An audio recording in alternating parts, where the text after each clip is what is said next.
The Virtual Curbside is a production of the Utah chapter of the American Academy of Pediatrics, the Utah AAP, working together to improve children's lives through education, advocacy, and networking.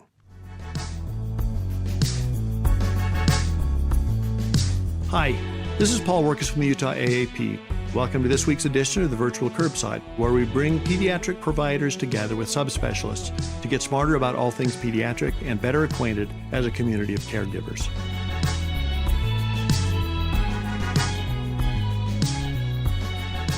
Welcome back to the Virtual Curbside. This is our monthly episode 4, where we get to ask our speaker all the questions that we've gotten from our episodes for the month so far. And by the way, thanks for all your questions and feedback. The Virtual Curbside is brought to you in part by a generous grant from Primary Children's Hospital. Primary Children's Hospital, the child first and always. Welcome back to the Virtual Curbside. This is the curbside part where you get to curbside someone that you've already heard from. And we're very fortunate this month to have Dr. Lisa Palmieri back with us. She's been very helpful in talking about autism in the last couple of weeks, especially as it affects a general pediatrician. Welcome back, Lisa. Thank you. I'm very happy to get to answer some questions today. Well, yeah. Are you ready for questions? I am ready. All right, brace yourself. I've got it. Here they come. Before we proceed, any disclosures you want to share with us? No new conflicts, no new disclosures. Okay. Well, let's dive right in then. First of all, you alluded to the difficulties both in diagnosing and in treating young girls and young women with autism. What should I be especially sensitive to? What should I not miss? And who am I missing? I have been kind of amazed at the number of women that I've missed in my practice. These are women I've known for pretty much all of their lives, and it becomes increasingly clear to me in their late teens that I've not understood what we were dealing with. So I think part of the reason that we get frustrated with this is because this is the emerging edge of the field. The 3-to-1 ratio boys to girls is probably not accurate. It probably is more like 3-to-2, but certainly a lot of women are missed.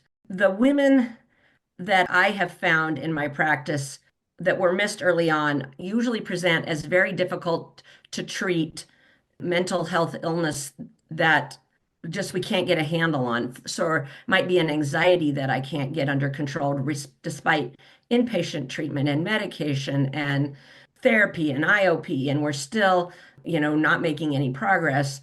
Other times it's a young woman who has just made no social connections and is very difficult to work with.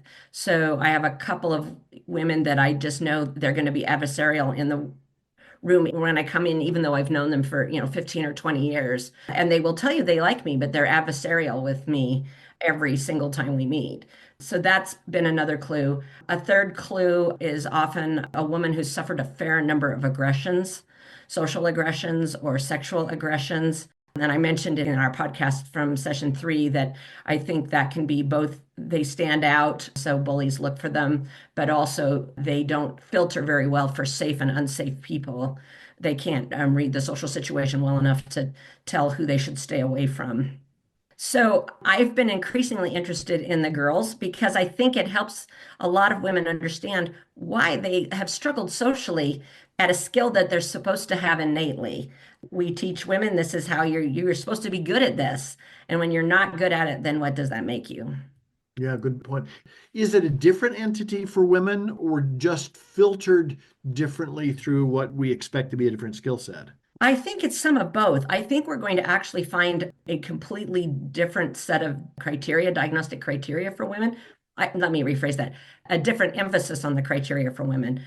I think that adding the women in is actually opening the door to a lot more mild men as well, because sometimes when you recognize the woman, then you can see the man who's similar rather than waiting for the guy who only wants to talk about trains or flap his hands. Within my own family, we suddenly identified an aunt that we have wondered all these years why she was so difficult to work with in the kitchen. And I think it's probably pretty clear, given that she has 2 autistic sons, that she has been missed. But she was often described as not asking people to do things nicely, and that women are supposed to ask nicely. And the point here isn't that you get a label, but the point here is that it gives you access to both being better understood and we would hope to resources. And I've found in the women in my practice that have been diagnosed in their late teens, most of them are just thrilled to have an explanation as to what's going on. And then they've also, in some way, found their group. They're like, oh, these are my folks over here. Uh-huh. So this is why I'm not really all by myself. I have a cohort of other people like me. So I think there's a lot of new research coming out on refining the criteria for women and how does it look different. So it's not going to be a completely different entity, but I think it's going to look significantly different in women than men. Very helpful. Next question. You ready? Hmm. Tell me what the role should be for the Division of Services for People with Disabilities, or DSPD. Is this something that I need to help my patients access, or does this happen automatically somehow? And what do they do? So DSPD is a state funding in the state of Utah. I think other states have similar funding for people with disabilities. And originally, it was for people who met certain IQ criteria. And it was a pretty hard cutoff. You had to have an IQ lower than 70. And if you had a higher IQ, you couldn't qualified for this funding. This funding is in a wait list. The wait list is about 10 years long in Utah. You can move up and down the wait list depending on the severity of what's going on, but it's at least 10 years for most kids to get services. When you get services, you get a pot of money, a budget that's literally a certain number of thousands of dollars. I've seen 10, 20. One of my partner's kids has $80,000 in this budget that's to be used for the child's well-being. And this can be respite care, paying a parent or a grandparent to be a respite worker. It can be for after school programs. It can be for helping a young adult with more job coaching or summer camps, or for people with disabilities, or even some independent living resources. It's critical money not to leave on the table. And what's exciting is some years ago, DSPD decided that people with autism could also ask for this money. And many of them have very much higher IQs, but their adaptive function is much more poor. So I have a kid who graduated high school but can't figure out how to ride the bus. So we've got him on the DSPD waitlist because he's going to need help adulting. So if you think there's a child in your practice that's going to need help adulting, and he has an IQ less than 70, and or he has autism with adaptive issues. You wouldn't be recommending him if he was functioning well. So if he's Mhm. autism with some functional issues, then you should put him on the wait list. I keep preaching this to my partners. I think, I realize my population's a little sorted because I have a lot of special needs kids and a lot of autistic kids, but I am working with DSPD recommendations at least 3 to 4 times a day. So I think we got to really think hard, like, who have we not put in line? Is your child with Down syndrome in line? Are your autistic children in line? If you've identified a child at 2 who's completely nonverbal, who is got an autism diagnosis, put them in line. They'll run into services at age 12, and if they don't need those services, the DSPD won't give them to them. So at least you're in line. Yeah, great. When do these services expire? They're with the child for the rest of their life. Okay. All right. And it's separate from Social Security. That's Mhm. money that the child can get only if the parent's income is okay. Uh-huh. After the age of 18, then the child's income is what's looked at. But this is not income based. And this is a state of Utah program. This is the state of Utah program, and I suspect it's duplicated elsewhere. Okay. Next question. This is a big one. What guidance should I be providing regarding sexuality for my autistic patients? And how does this evolve over a lifetime? I only take care of kids, so I don't know a lot about how it looks as But in, kids, in the kids versus adult world. adolescents even, yeah. Yeah. So we talked briefly in the third episode about making sure we understand that people with developmental disabilities still have a sexuality, and that sexuality will be expressed. They have hormone changes in their brain, just like all the rest of us, but they often don't have the social skills to process what's happening to their bodies, Mhm. and what their sexual attractions are. And in your higher functioning kids, there is always a worry that because they are vulnerable to manipulation, that they are easily picked up by somebody who's looking to control them, or control the kid, or have the kid do something that is unsafe for them. So I think one of the first things I always try to talk about is making sure that the girls are on adequate birth control. I use our pediatric gynecology clinic to do IUDs whenever the family is willing. Sterilization is not something that's done. It requires a court order, and there Mhm. are a lot of ethical concerns about that. Sure. And there are, I think I've had it happen twice in my practice in 30 years, but it's not done through the pediatrician, although you might end up writing a letter in favor of it. It's done through the courts. My care manager has pulled together some very nice resources that help teach about body changes and about sexuality. And those are included in the notes at the end of the episode. She likes particularly the Healthy Bodies Toolkit. It uses things like social stories to help illustrate sort of what's safe and unsafe behavior. Mhm. She also likes the one from the Autism Treatment Network, ATN, Autism Treatment Network Adolescent and Puberty Toolkit. And then there's a very nice little book called The Autism Friendly Guide to Periods by Robin Stewart, ROBYN STEWARD. And those are things we recommend quite frequently. In addition, we also try to help our teen girls with cycle management, and that is often cycle suppression because of the difficulties they have with sensory issues around hygiene. And it's also, I think, probably vital to recognize as well that much of sexuality is relational as well, Mhm. and helping people navigate that interface between sexuality and figuring out how to do that safely and appropriately is a big deal. I know there was a big series called Love on the Spectrum, and I watched a couple of episodes of it. I have some discomfort with kind of how disability is presented in that series, but they certainly were like exploring the thought that, people on autism spectrum want to date and they want to have a Sure. long-term relationship and they picture living with someone who loves them long-term. Again, we want to make sure that it's done safely, and most of the things that kids need to know on the spectrum is just how to break it down into steps that they can manage.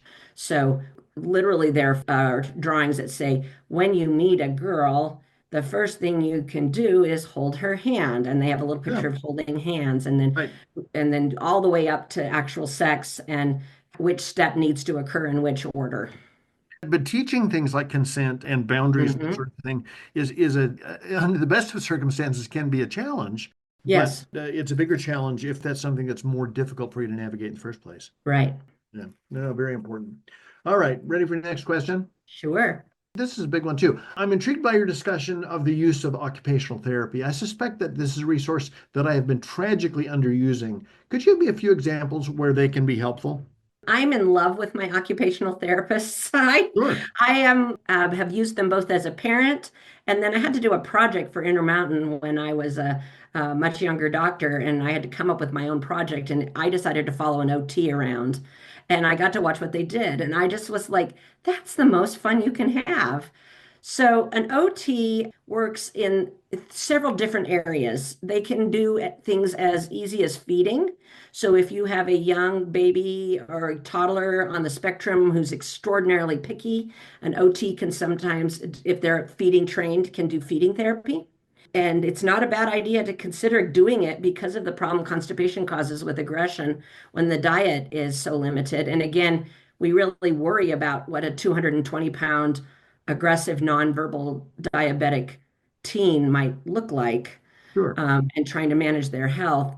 An occupational therapist works on fine motor skills, and that's what most people are used to having them in the school setting. So sometimes your patient with autism has issues in other areas besides just the autism. We had talked about some gross motor skill issues, sometimes some fine motor issues.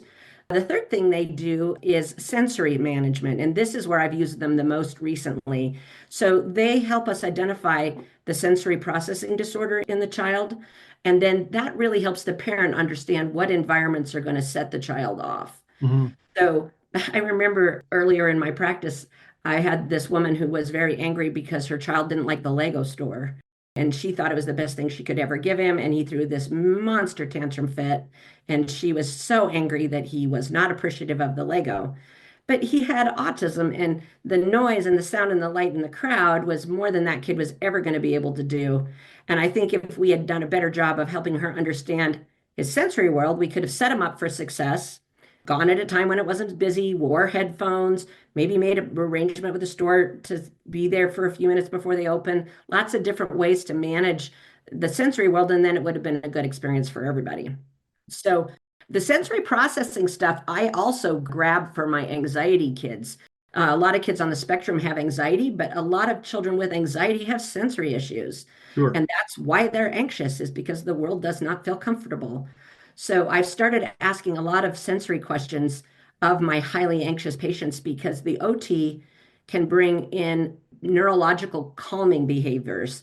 So ways to calm the nervous system down by helping identify where the kid feels comfortable, from things like wrapping yourself tightly or sitting in a dark space or using a popper or smelling a certain smell that can help regulate. And then the last thing they do is emotional regulation. They help your higher functioning kids with their explosions. As we were talking before, I get the sense that there are probably some of my angry patients who would benefit from some help in knowing how to de-escalate. Yeah, and they use something called zones of regulation, which is you can Google that. It's a well-known system for helping people identify when they're starting to get upset and how to self-regulate. Yeah, that's terrific. Next question. How can I best evaluate? This is a big one. How can I best evaluate diagnostic resources for my patients? It feels like the process is very cumbersome, very expensive, and very slow. How can I help with all of those issues? And we'll refer the other part of this to the show notes. Can you share some of the resources that have been especially helpful for you? How do I help people navigate what is not an easy process? I think primary care doctors really, we're the best at this. We network. So we find the folks that we work with and we build relationships and have lunch together, and I bring them to our clinic and introduce them and start a referral system. And we do this with everything else. We have to do this with this kind of system as well. So we as a group have met with several different providers and evaluators in our area so that we know what their wait times are. I can't help with the expense. Sometimes you can use a resource like BYU for a long time was doing graduate student evaluations. I don't know if they're still doing that anymore. It's been a while since I've tried to use them, but you could get a cheaper evaluation there. The problem just is it's expensive for families on commercial insurance. Mhm. It's not expensive for people on Medicaid. So at least as of today, apparently there's some new budget cuts being suggested for some of the resources, but in the upcoming budget for the Utah legislature. But I think it's the relationships that matter. I have one gentleman that I can call and say, here's what I've got. And he'll say, let me look at the school testing, and I'll tell you what to do. And it helps save some money. So if I've got a good referral system going with him, then I can also kind of tap him when I have a family with no resources. I think this is what pediatricians really do best. Yeah, yeah, the nitty-gritty stuff. And don't be afraid to like literally go to the business. Hi, Dr. So and so, like to meet your group. What's your wait list? How are you funded? Just kind of ask questions. People are excited when the physician comes. How do I become your most favorite provider? How do I cut to the front of the line? Exactly. I wanted to touch on a couple of things that you had mentioned over the last couple of weeks. One of those is a couple of medication things. When we talked to Dr. Kendrick a couple of months ago about treating mood disorders, he talked about the use of the atypical antipsychotics. Do you want to touch on that, the use of those with autistic kids? So when I was early in practice, atypical psychotics were sprinkled pretty aggressively around the population, risperidone being the one that had Yeah, the most yeah. data behind it. I learned the very, very hard way that risperidone in autistic patients is very hard to get off of. So it will work really quickly in managing aggressions, but you often have to get rid of it because of the weight gain and the metabolic side effects of the medication. And then it's really tough to get off. So I learned kind of taking a kid off over a month who had been on it for several years, that it really should have come off over 3 to 4 months. So you take it down like 10 to 20% a month. So it goes off really, really slowly. So that's why you want to be really, really careful about putting it on. It can seem like a Hail Mary when you have a kid punching holes in the drywall and you can't do anything else about it. And sometimes it is, but I would encourage primary care doctors to involve their friendly pediatric psychiatrist And we do have some ability to call a psychiatrist through the University of Utah to make sure that you're doing this well. I usually at that point have the child with a psychiatrist. Even if I'm going to start it, I'll get them in as quickly as I can, just because it's so difficult to get rid of it. There's another resource that's not always very quick to get into, but the call-up system that we talked about with Dr. Kendrick has been a wonderful thing. Tell me about your use of guanfacine in your patients. So I found guanfacine and clonidine, both of those, to be really good go-tos for the aggressive child. A couple things to note about guanfacine is it comes in a tablet that can be given twice a day. And so most of your children who can't swallow pills will be on that. It's crushable. I didn't know this when I first was working with it, but a morning and an evening dose does not give you 24-hour coverage. You're going to have a lull about 4 o'clock. And helping parents know that and to be able to watch and tell you about that is important. I kind of thought if you had a morning and evening dose, you had 12 hours of each one, but you don't really. There is a long-acting guanfacine, but you can't crush that. That has to be swallowed.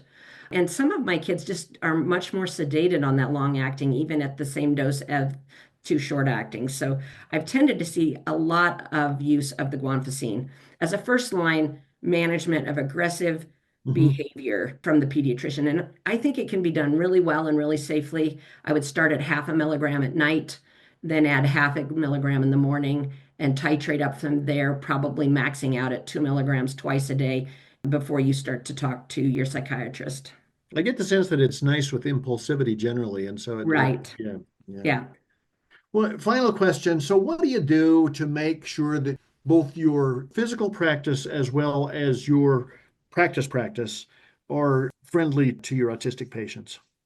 So I've done a lot of education with my nursing staff and with my medical assistants, as well as our front desk, to try to let folks know, particularly if I have a patient coming in who's going to be nonverbal or aggressive, that person is coming in. We try to time them to the right part of the day to make it less stressful.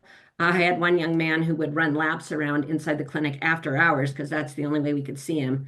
We didn't see him for very long because he was not really manageable in the primary care setting with that. But we have a room that we've designated for this type of kid. It's got couches and bean bags. It's not got hard edges. It's got lighting that we can adjust downward so they don't have to turn on the over bright lights. And several of my kids come in demanding that room as they come down the hall because they know it's there and they know they can flop on the beanbag or lay on the floor. And there's just quite a bit more space in it. I think there's a lot more that could be done in terms of we have visions of putting things up on the walls that kids can handle with their fingers for sensory input. But we found that particularly parents are so grateful when they've got a pacing kid that he has room to move. They can go in that room, he can pace back and forth and repeatedly, hit himself or whatever he needs to do, and he's not going to be running into the edges of things. That's very helpful. Anything else you want to share? Couple of shout outs. I wanted to make sure to mention the neurobehavioral home program. That's through the state of Utah. And it is a program for lifelong management of people with developmental disabilities, and autism patients fit on that spectrum. So it's a good place to graduate your autistic patient to when you're done with them, or move them to if you can't manage. It has wraparound services, including housing, social work, help with finances, and a psychiatrist as part of the team. The child can stay with them for the entire life. So as you're thinking about where's this kid going to go when they leave you, we send a lot of them to what used to be called the Uni Home program, but it's now called the Neurobehavioral Home program. Another quick shout out to Dr. Deborah Builder's Sources of Distress. It's a questionnaire that is on a website that I'll give you here in a minute that helps parents figure out why there's worsening aggression in their nonverbal child. And she prints out a lovely report for you after you've had your parent fill it out, giving you targets of intervention. It's located on the website familyhealth.utah.gov/CSHCN/ASD. That'll be in the liner notes. That website also has a comprehensive list of all the ABA programs in the state of Utah and every place that you can do evaluations under the resources tab on that site. If you give that site to a family, they'll have to turn the phone to landscape view to see the resources tab. or look at it on the computer. Otherwise, in the straight up and down view, you can't see the resources tab. I give that website to all of my families for ABA to locate the one, and sorts by county, by insurance, and by availability. And then lastly, we give all our kids on the autism spectrum a national park pass. It allows free access to the national parks, and parents love that. And then I also offer a handicap parking pass for kids who run away in parking lots. And I've had parents burst into tears on our very first visit with that, because they're so worried about that child getting hit in the parking lot. Yep. It's practically one of the most difficult things they do in a day. Mm-hmm. Yeah. All right. Well, thank you, Lisa. It's been very, very helpful. A whole lot of stuff to work on, but really, I think, given me a lot to think about, and much to the benefit of my autistic patients. So thank you very, very much. I've so enjoyed doing this, Paul. Thank you for including me. All right. Well, I'll see you again, but I'll see you again. Yeah. It's a delight having on the podcast. Thank you so much. All right. And to our listeners, make sure that you like and subscribe, because I'm very, very emotionally needy. So, and that's the only way that people find the podcast. We'll look forward to talking again next week.